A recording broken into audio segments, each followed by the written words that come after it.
Ջերուսման ամբողջ համակարգը մեկ կաթսայի գնով կաթսան ձեզանից, մնացածը մեզանից։ Ընտրեք Maverick կամ Navi գերխնայող կաթսաներից մեկը, իսկ ծխատարը, մարտկոցները, խողովակները, բոլոր դետալները, առաքումն ու տեղադրումը կստանաք իդեալ համակարգից։ Վճարեք միայն կաթսայի համար եւ ստացեք ամբողջ ջերուսման համակարգը նույն գնով։ Մանրամասները idealsystem.am Իդեալ համակարգ 29 տարի դեպի կատարելություն։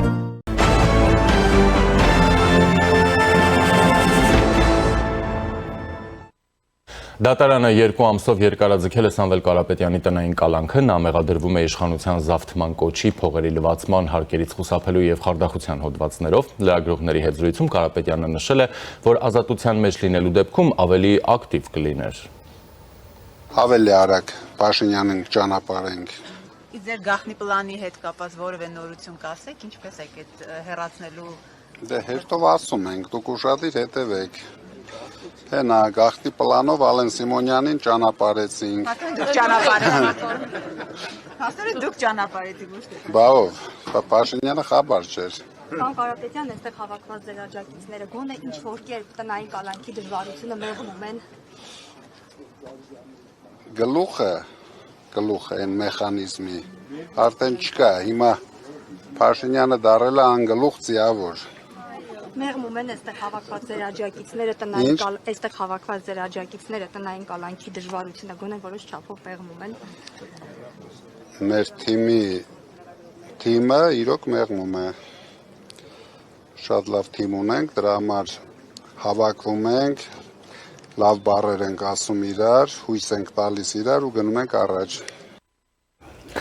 Ընդդիմադիր Արեգ Նասմանուկյանը 2 ամսով կալանավորվել է, նա մեղադրվում է պետական գաղտնիք պարունակող տեղեկությունները հրապարակել է հատկանիշներով։ Դեռևս հունիսի 12-ի առավոտյան Հանրապետության քննչական կոմիտեի ներկայացուցիչները ժամանել էին Մանուկյանի բնակարան խուզարկության, այդ ժամանակ քննչական կոմիտեից հայտնել էին, որ քրեական վարույթի շրջանակներում քննչական գործողություններ են, վարույթը կապված է լրտեսության, պետական դավաճանության հայտնի վարույթի հետ։ Պետական դավաճանության այս վարույթով կալանավորված է ԲՀԿ ցուցակի 2-րդ համար Մայր Հայաստան կուսակցության նախագահ Անդրանիկ Թևանյանը։ Գլխավոր դատախազությունն էլ հայտնում է, որ 2026 թվականի փետրվարի 7-ից, երբ մեկնարկել է ազգային ժողովի հերթական ընտրությունների գործընթացը, մինչև այսօր գլխավոր դատախազության հակակոռուպցիոն կոմիտեում միջդատական վարույթի օրինականության նկատմամբ հսկողության վարչության դատախազների կողմից հաստատված մեղադրական եզրակացություններով դատարան է ուղարկվել ընտրական հանցագործությունների վերաբերյալ 43 քրեական վարույթ 153 անձի նկատմամբ։ Վարչապետ Նիկոլ Փաշինյանը նախօրեի կառավարության նիստից հետո անդրադարձավ դատաիրավական ոլորտին։ 8 տարի մենք ստիպված ենք եղել պայքարել, այդ թվում դատաիրավական մաֆիայի դեմ եւ գործերը պատշաճ ընթացք չեն ստացել, այդ թվում հանցավոր պայմանավորվածությունների պատճառով։ Մարդիկ շարունակել են իրենց արտոնյալ զգալ։ 8 տարի մենք ստիպված ենք եղել պայքարել, այդ թվում դատաիրավական մաֆիայի դեմ եւ այն մարդիկ, ովքեր չեն ենթարկվել եւ այդ գործերը, որոնք պատշաճ ընթացք չեն ստացել, այդ թվում հանցավոր պայմանավորվածությունների պատճառով եւ մարդիկ շարունակել են իրենց արտոնյալ զգալ եւ դատաիրավական համակարգը այդ թվում նորմալ չի գործել։ Հիմա Հայաստանի ժողովրդի եւ կառավարության ակնկալիքն է, որ դատաիրավական համակարգը նորմալ գործի, որպեսզի դա նաեւ նրա մասին է խոսում, որ մինչեւ հարցերը չեն հասնում համաժողովրդական քաղաքական մակարդակի, ինչ որ խնդիրներ շարունակում են դες տեղապտույտի վիճակում հայտնվել։ Օրինակ, ասում են, որ քաղաքական հետապնդում, ես ասում եմ, որ ընդհակառակը տեղի է ունեցել մինչև վերջերս քաղաքական չհետապնդում, որովհետև այդ թվում պետական համակարգում գործող շոշափուկները նախորդ քաղաքական իշխանությունների պրոտեկցիոն պայմաններ են ստեղծել շատերի համար եւ դրա վերջը պետքա տրվի եւ դրա վերջը պետքա տրվի այդ թվում ժողովրդի տված մանդատով։ 2 ամսով կալանավորված Բարգավաճ Հայաստան կուսակցության առաջնորդ Գագիկ Ծառուկյանը Երևան կենտրոն քրեակատարողական հիմնարկից հայտարարություն էր տարածել, պնդելով իր հանդեպ իրականացվողը ակնհայտ կեղծ է, ինքն էլ շարունակելու է լինել հայրենիքի կողքին։ Իսկ ՊԵԿ-ը միաժամանակ հայտնեց, որ Ծառուկյանին պատկալող մուլտիվելնեսում բացահայտվել է 2.6 միլիարդ դրամի թաքցված շրջանառություն։ Բարգավաճ Հայաստան կուսակցության առաջնորդ Ծառուկյանի առանձնատանի եւ բիզնեսներում տեղի ունեցած խոզարկություններից հետո կապարակնքվել են Հայաստանի ազգային օլիմպիական կոմիտեի շենքը, Արարատ ցեմենտ գործարանը, որը վերաբացվել է աշխատակիցների համար, Երևանի Արարատ կոնյակի գինու օղու կոմբինատի հարևանությամբ գտնվող ադմինիստրատիվ շենքը Multistone ընկերությունը, Փարավոն ռեստորանային համալիրը չեն գործում Ծաղկաձորում գործարարին պատկանող հյուրանոցներն ու այլ գործարաններ։ Եվ այժմ զրուցելու եմ իրավագետ, իրավաբանական գիտությունների թեկնածու Արտաշես Խալաթյանի հետ։ Բարև ձեզ։ Պարոն Խալաթյան, մենք հիմա իրավական գործընթացների հետ գործ ունենք, թե այնուամենայնիվ քաղաքական, հա։ Այսինքն դե այն որ քաղաքական process-ները դրան զուգահեռ են գնում, այդ համատեքստում չէ, էլի, այսինքն եւ որտեղ է այդ սահմանը։ Հիմա եթե մարդը քաղաքականությամբ է որոշել զբաղվի եւ իրականացրել է անօրինական գործունեություն, հիմա եթե նրան իրավաբանները կպնում են, ուրեմն դառնում է քաղաքական հետապնդման զոհ։ Այդտեղ պետք է տարբերակել կուսակցականությունը եւ քաղաքականությունը, իրականում պետության ամենակարևոր գործառույթներից մեկը նաեւ իրավական քաղաքականության իրականացումն է եւ դատաիրավական մեխանիզմների անընդհատ լավարկումը, հատկապես պրակտիկան։ Եվ հետեւաբար այստեղ ես չեմ տեսնում որևէ հիմք խոսել քաղաքական հետապնդման մասին, միաժամանակ հարգելով անմեղության կանխավարկածը բնականաբար ցանկացած անձի, բայց process-ը ըստ էության ես տեսնում եմ իրավական դաշտում, այստեղ որևէ այլ մեկնաբանությունն է կարծես քաղաքական ուղղորդվածություն, հա։ Ի վերջո, տեսեք, խնդիրը ինչի մեջ է։ Մենք 2018 թվականի Թավշյա հեղափոխությունը նաև իրականացրել ենք, որ Հայաստանում, այսպես ասենք, չլինեն կարտելային սկզբունքով գործող ուրեմն շրջանակներ, չլինեն արտոնյալներ, չլինի նաև Հայաստանի Հանրապետությունում որևէ տարածք աշխարհագրական, որտեղ դե ֆակտո ուրեմն պետության ձեռքերը չհասնեն, իրավակարգի ձեռքերը չհասնի, այսինքն չլինենք օրինակ այնպիսի պետություն, ինչպիսին Մեքսիկան է, որտեղ որ փաստացի Մեքսիկայի պաշտոնական կառավարությունը չի վերահսկում երկրի ամբողջ տարածքը, որովհետև կան տարածքներ, որտեղ որ փաստացի տեղի հեղինակությունները, նարկոբարոնները եւ կարտելներն են իրականացնում ուրեմն իրավակարգի պահպանություն ճակերտավոր, հա, փաստացի իշխանություն քաղաքական։ Եվ հիմա այս ամբողջի շրջանակներում երբ նայում ենք, այո, տեղի ունենում մի գործընթաց, որը առնվազն քաղաքացիների մոտ պետք է ձևավորի այն ընկալումը, որ Հայաստանում չկա որևէ ուրեմն արտոնյալ անձ, եւ այստեղ նույնիսկ էական էլ չէ թե ինչպես կգնա այս իրավական գործընթացը, կրկնեմ, օրենքի առաջ բոլորը հավասար են, այդ թվում նաև ունեն պաշտպանության իրավունք, փաստաբանի եւ այլ երաշխիքներ ունեն, հա, ի վերջո դատարանում գործը դեռ պետք է ուրեմն վճռահատման միջոցով հաստատվի, ասենք տվյալ պարագայում Գագիկ Ծառուկյանի մեղավորությունը կամ չհաստատի, բայց փաստն այն է, որ անձեռնմխելի մարդ, որի նկատմամբ պետության դատաիրավական համակարգի ձեռքերը չհասնեն, Հայաստանում պետք է չլինի։ Եվ հետեւաբար ես սրան նայում շատ նորմալ, եւ ես զարմանում եմ, որ մինչ օրս Հայաստանում այսպես տրայբալիստական, այսինքն այսպես ցեղապետական ցեղային միություններին հատուկ ինչ որ խոսույթ է գեներացում, ինչ որ մարդու ինչ որ ուրեմն ենթադրյալ կամ իրական ուրեմն հասարակության արչև ինչ որ այսպես ծառայությունների մասին եւ դրա դիմաց քննադատվում է որ այդ մարդուն ինչպես կարող է կպնել, հա։ Մենք այդպես ունենք, ասենք Արցախյան պատերազմում իրոք հերոսական դրվագներ ունեցող կամ ունեցած արդեն շատերը ուրեմն անձին գեներալիտետ, որոնք հետո իրենց այս հերոսությունները այնպես վաճառեցին ժողովրդի վրա, որ մինչ օրս տակից չեն կարողանում դուրս գալ։ Դրա համար ես բացառապես տեսնում եմ որպես իրավական գործընթաց, որը ունի նաև հասարակության մոտ անառողջ կարծրատիպեր կոտրելու նպատակ կամ հետևանքային ազդեցություն, որ այո, ով ուզում է լինի, ինչ ազգանուն ուզում է կրի, ինչպիսի ծանրության քսակ ուզում է ունենա, օրենքի առաջ պետք է լինեն բոլորը հավասար։ Այդ թվում ես նորից եմ ասում, փաստաբանների այլ երաշխիքների միջոցով, եթե կարող է, թող ուրեմն իրականացնի իր իրավունքների պաշտպանությունը եւ դատարանում էլ քրեական հետապնդման մարմինները պարտավոր են լինելու իհարկե ապացուցել այդ անձի մեղավորությունը, բայց խոսել այն մասին, որ ինչ որ մեկին չի կարելի դիպչել, իսկ ինչ որ մեկին կարելի է, կամ ինչ որ մեկը իր տարածքում կարող է օրինակի համար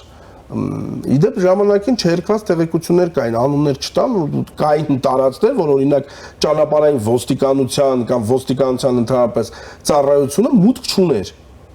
Մենք ունեինք օլիգարխներ, որոնք կարող են իրենց դղյակից դուրս գալ շաբաթը մեկին իշխանական սկզբունքով եւ ասենք ճիշտ ու սխալ անել, ասենք քաղաքացիները, խալոպները, այսպես ասած գային յուրաքանչյուրի վեճով, ռուսերեն ասում են չիլաբիտնա, այսինքն այսպես իր դիմումը, խնդրանքը իշխանին ներկայացվել, նա որոշում է, ասենք, քաղաքացիական իրավական հարցեր։ Այս արատավոր ցիկլից պետք է ամբողջովին դուրս գալ եւ ինչպես ցանկացածի հանդեպ իր պետությունը կարող է ունենալ հարցեր եւ հետամուտ լինի այդ հարցերի պատասխանը ստանալու, դա պետք է գործի բոլոր քաղաքացիների հանդեպ անխտիր։ Շատ լավ, թող գործի, դեմ չենք, բայց Փաշինյանը ինքը ասում է, մինչև հարցեր կան առանցքային եւ այլն, մինչև չեն դառնում համաժողովրդական քննարկման մակարդակի առարկա, այդ հարցերին ոչ մի բան չի տրվում, էլի։ Դե դա էլ արդեն խոսում է մեր պետական մեխանիզմի առանցքների մասին, որի մասին, այո, վարչապետը բազմից ասել է, դրա մասին մենք մասնագետներս ամենալեւս այդ մասնագետների շահագրգիռ հատվածը խոսում է, այո, Հայաստանում պետական մեխանիզմը, այդ թվում դատաիրավական համակարգը չի հասել այնպիսի արհեստավարժության եւ եթե կուզեք բարեվարկության մակարդակի, որ այս ամեն ինչը տեղի ունենա ինքնաշխատ մեխանիզմի օրինակով, հա, այսինքն ցավոք սրտի Հայաստանում այդ թվում անմիջական ժողովրդաիշխանության մեթոդների կիրառմամբ եւ այդ թվում նաեւ բարձրագույն քաղաքական ղեկավարության ուրեմն նպատակադրման միջոցով է միայն երբեմն տեղի ունենում այն օրինակ բնականon իրավական գործընթացը, որը այլ պարագաներում պետք է տեղի ունենա առանց որը իշխանության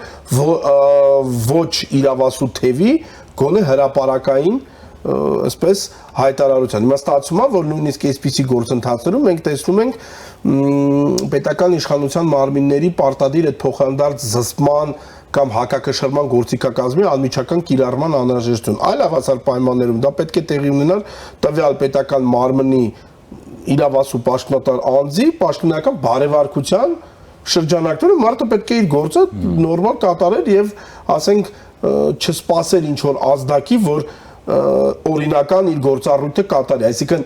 փաստորեն վարչապետը հրավիրում է ժողովրդի ուշադրությունը ինչ-ինչ շրջանակների, այսպես ասենք, երբեմն սաբոտաժային գործելակերպի վրա, որ այդ մարդիկ արդեն համաժողովրդական ճնշման ենթադրաբար կամ հասարակական կարծիքի ճնշման արդյունքում սկսեն իրենց գործառույթները պատշաճ կատարել։ Բայց դա հարցի լուծում չի էլի, այսինքն դե մենք դրա համար է կայացած ժողովրդավարություն չենք համարվում։ Եվ դա այնպես չի, որ իրական բան է, ես հեծանիվ եմ հորինում կամ բան եմ բացահայտում։ Մենք ժողովրդավարության մացառոտ ճանապարհով դեռևս մեր առաջին քայլերը անող պետություն ենք, որտեղ այո պետական ինստիտուտները չեն աշխատում սինխրոնիզացված, պատշաճ ունենք բարեվարկության եւ արհեստավարժության բազմաթիվ թերություններ, բա լավ չի ուրեմն այս առանցքային գործերին ձեռք չտան, երբ որ վարչապետը ասում է դատաիրավական, այսինքն դատաիրավական մաֆիային տալիս ենք դատելու մաֆիայի ներկայացուցիչներին իրենց։ Դե դրա համար էլ նաեւ պահում ենք համաժողովրդական այսպես ժողովրդավար անմիջական ժողովրդաիշխանության գործիքների կիրառմամբ հարցը պետք է ստիպված պահել ուրեմն օրակարգում։ Ես չեմ բացառում, որ կարող է նույնիսկ հանրահավաքի ինչ որ X պահի հանրահավաքի պահեցին Քոչարյանը արդարացվեց, Սարգսյանը արդարացվեց։ Դե դրա մասին վարչապետը արդարացվեց։ Դե վարչապետը դրա մասին խոսել է անուն ճշմարտության նույնիսկ վարչապետի այս հրապարակային հայտարարություններից առաջ ես եւս բազմաթիվ իմ հարցազրույցներում նշել էի, որ մենք ունեինք ընդհանրապես մեկ խաղաղ իրավամբ հետ հեղափոխական տարի, դա 2019-ն էր, երբ նաև արտահերթ ընտրությունների արդյունքում իշխանությունը, քաղաքական իշխանությունը ամբողջացավ, հա, այդ դուալիզմն էլ հանրապետական ԿՊ այդ դուալիզմն էլ վերացավ եւ իշխանությունը լիապես անցավ հեղափոխական թիմի։ Դրանից հետո մենք ունեցանք ինչ ասես, հա, եւ պատելած կոവിഡ് եւ այլն եւ օրակարգերի փոխատեղում ստիպված ներքաղաքական ներքին պետականաշինական, հա, օրակարգերը իրենց տեղը զիջեցին արտաքին քաղաքականին եւ անուն ճշմարտության, այո, այդ առումով մենք նաեւ տեմպից հետ ենք, ամենևին չեմ ուզում արդարացնեմ նաեւ մի շարք պետական պաշտոնյա անձանց իրավամբ ոչ պատշաճ գործունեությունը, խոսքը դատաիրավական համակարգին է վերաբերում, բայց քաղաքական պատասխան թիվ 1 պատասխանատուն վարչապետը այո 2019-ից այն կողմ չի ունեցել օբյեկտիվորեն կարող ենք ասել ներքաղաքական օրակարգերի վրա լիապես կենտրոնանալու հնարավորություն, այսօր ոնց որ այդ ժամանակային պատուհանը կա, չեմ կարող ասել ինչքան, որովհետև մենք արտաքին քաղաքականության ոլորտում բազմաթիվ հիմնականում բոլոր հարցերն են ընթացիկ են, հանգրվանային ինչ-որ լուծումների փուլում են գտնվում, բայց գոնե ինչ-որ ժամանակային պատուհան ունենք, որ պետք է այո, եւ տնտեսական ռեսուրսների համախմբում իրականացնենք, եւ արդարության հաստատման գործընթացում եւ դրա շուրջ հասարակության համախմբման գործում առաջընթաց գրանցենք, այո, եւ սա, բայց իհարկե ժամանակային պատուհանը կարող է փակվել։ Եվ այստեղ նաև չի կարելի, այսինքն պետք է աճապարել, շտապել եւ չի կարելի նաև հիմա այսպես ինչ որ դրվագային հարցազրույցով, հայտարարությամբ ուրեմն հարցը համարել փակված եւ կրկին թողնել որպեսզի ձգձգումներ տեղի ունենան եւ մենք այդտեղ էլի գործ ունենանք ապագայում, չգիտեմ, վաղամության ժամկետների հետ, սրա հետ, նրա հետ եւ այլն եւ այլն։ Ռոբերտ Քոչարյանի դատական նիստն ընդհանուր Քոչարյանի գործով նրա պաշտպանները օրինակ հայտարարեցին, ասացին, որ Քոչարյանի գործը Վիշի լիգայի գործ է եւ չեն կարող այն քննել, քննարկել քննչական կոմիտեն եւ դատախազությունը, հա։ Օրինակ ով կարող է ուրիշ քննել Ռոբերտ Քոչարյանի նման Վիշի լիգայի։ Երևի սպասում են, որպեսզի հանդերձյալ կյանքում արդեն Աստծո արքայությունում տեղի ունենա դա, այո, դա եւս խոսում է, այ գիտեք, խոսում է հենց այդ կարտելային մտածելակերպի մասին, հա, երբ բայց ասում են իրավաբանները, դա Քոչարյանը չի ասում։ Դե ավելի վատ էլի։ Իր փաստաբանները, հա, ոնց որ, դե ինչ ասեմ, ցավում եմ իրենց համար, որովհետեւ դա, այո, դա ավելի վատ, ասեմ ձեզ, դա նշանակում է, որ այդ կարտելային մտածելակերպը կամ զուգահեռ պետության, հա, կամ անձնիշխանության, պետությունից դուրս այլ սկզբունքներով ազդեցության բաշխման, հա, այս մեխանիզմը այնքան խորն է արմատացած մեզանում, որ մենք մի ահռելի տնային աշխատանք ունենք, երևի տարիների կամ գուցե տասնամյակի, բայց իհարկե դա չի նշանակում, որ պետք է ինչ-որ պահից չսկսել։ Վիշի լիգա գոյություն չունի, եթե դու ունես սահմանադրություն, եւ այդ սահմանադրության համաձայն Վիշի լիգայում մենք բոլորս ենք, Հայաստանի Հանրապետության քաղաքացիներս, որտեղ որևէ մեկը ըստ սահմանադրության պահանջի ուրեմն բոլորը հավասար են օրենքի առաջ եւ խտրականությունը կամ տարբերակված մոտեցումը որևէ հիմքով գույքային, անձնական, սոցիալական ցանկացած արգելվում է, այսինքն այստեղ մենք գործ ունենք շատ այսպես կարտելային իրավամտածողության հետ, պետք է կրկնվեմ եւ այստեղ պետությունը նաեւ ունի հակադարձման, պետությունը իր արժանապատվությունը վերահաստատելու խնդիր ունի, այսինքն նշանակում է, որ մենք ուրեմն գործ ունենք մի քրեական դատավարության օրենսգրքի իմաստով մեղադրյալի հետ, որը համարում է, որ ինքը ավելի բարձր է, քան պետական ինստիտուտները։ Իհարկե, այստեղ նաև իշխանությունը իր մեղքի բաժին ունի, բնականորեն, բայց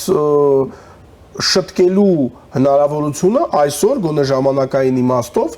կա, իհարկե կամ բազմաթիվ խնդիրներ, ես նորից եմ կրկնում, այս գործով եւս Քոչարյանը իրական պատիժ կրելու, նույնիսկ եթե տեսականորեն պատկերացնենք, որ դատապարտվում է, իրական պատիժ կրելու որևէ հեռանկար չունի, որովհետեւ կրկին մենք ունենք ուրեմն վաղեմության ժամկետը լրացած գործ, եւ այստեղ իհարկե ես բազմիցս եմ ասել, որ վարչապետի իրավաբանական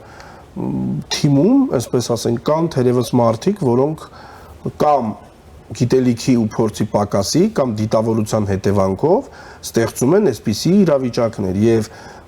երբ նախորդ օրը վարչապետը խոսեց իրենց թիմի իրավաբանների մասին, որոնք պետք է սահմանադրության ուրեմն ընդունման հետ կապված ինչ որ իրավական առաջարկներ, սահմանադրության նախագծի, հա, իրավական առաջարկներ անեն, անկեղծ ասած, ես մի քիչ վախեցա, որտեղ իրենց առաջարկները մենք տեսել ենք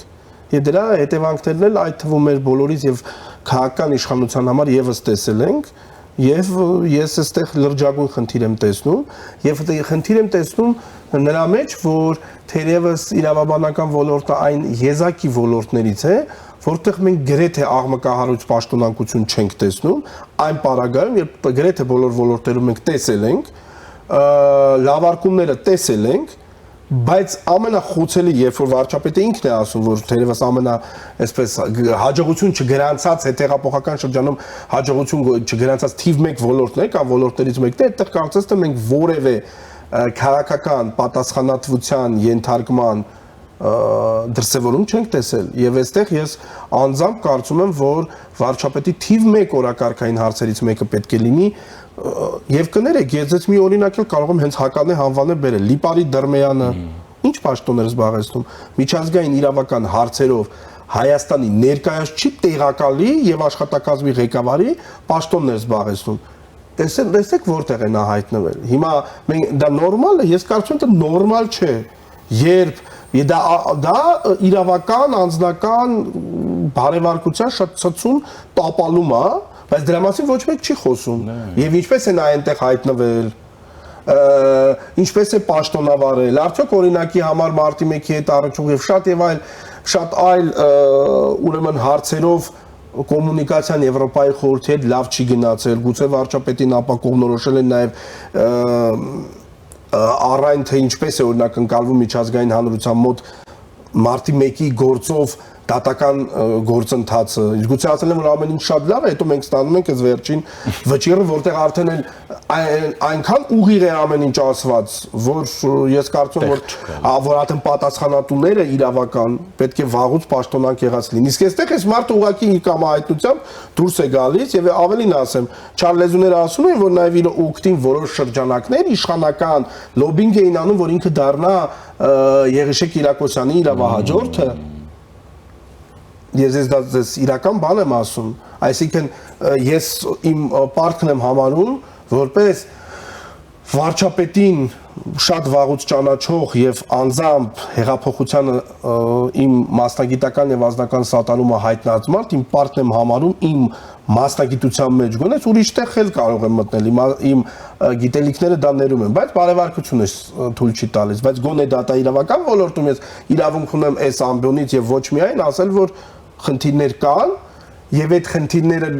այնքան շատ են, որ այդ թվում նաեւ այդ մարտիկ սողոսկել էին վարչապետի աշխատակազմ, որտեղ միջազգային իրավական հարցերով Հայաստանի ներկայացուցիչ գրասենյակը վարչապետի աշխատակազմի ստորաբաժանում է եւ մենք գործ ունենք նաեւ մի իրավիճակի հետ, երբ այդ մարտը փաստորեն կոնկրետ հեծի գործով որպես լիազորված անձ իր լիազորողին, այսինքն վարչապետին նրա հանձնարարությունը հակառակ գործելակերպեր որդեգրել կոնկրետ հեծի գործով։ Ընդ որում ես այստեղ վերացարկում եմ հեծի կամ կառավարության ճիշտ ուսած, այստեղ խոսքը նրա մասին է, այ ունենք, չէ, բանի ցեղասպանության թանգարանի հետ կապված այդ միջադեպը, չէ։ Այդ մենք էլի չենք խոսում Տիկին Գզողյանի անձնական կամ մասնագիտական կարծիքի մասին։ Մենք այստեղ խոսում ենք պետական ինստիտուտում լոյալության սկզբունք, պետական համակարգում լոյալության սկզբունքի մասին։ Էլ չեմ ասում նաև կոնկրետ իրավականին անդրադառնալով նաև մասնագիտական արհեստավարժության ոչ բարձր մակարդակը հաճախ։ Դրա համար այստեղ այո լրջագույն խնդիր կա եւ եթե այդ մարդիկ օրինակ կարող են վեթինգը տապալել եւ մարսել իրենց խորհուրդներով, հետո մարտի 1-ի գործը տապալել իրենց խորհուրդերով եւ աշխատանքով, դե հիմա էլ փաստորեն ոնց որ հիմա համանadrության նախագծի շուրջ են ինչ որ խորհուրդներ ուզում տալ, դե չգիտեմ, հուսանք չեն տա։ Հուսանք չեն տա կամ հուսանք գոնե կլինի double check մեխանիզմ։ Ես կարծում եմ դա ընդհանրապես կորպորատիվ աշխարհում հայտնի մեխանիզմ է, երբ որ նաև որոշակի ստվերում գործող կոնտր մասնագետներ ուղղակի ստուգում են, հատկապես երբ առաջանում է բարեվարկության վերաբերյալ կոնկրետ պաշտոնե անձի բարեվարկության վերաբերյալ կասկած։ Շնորհակալ։ Ես եմ շնորհակալ։ Զրուցակիցս իրավագետ, իրավաբանական գիտությունների թեկնածու Արտաշես Խալաթյանն էր։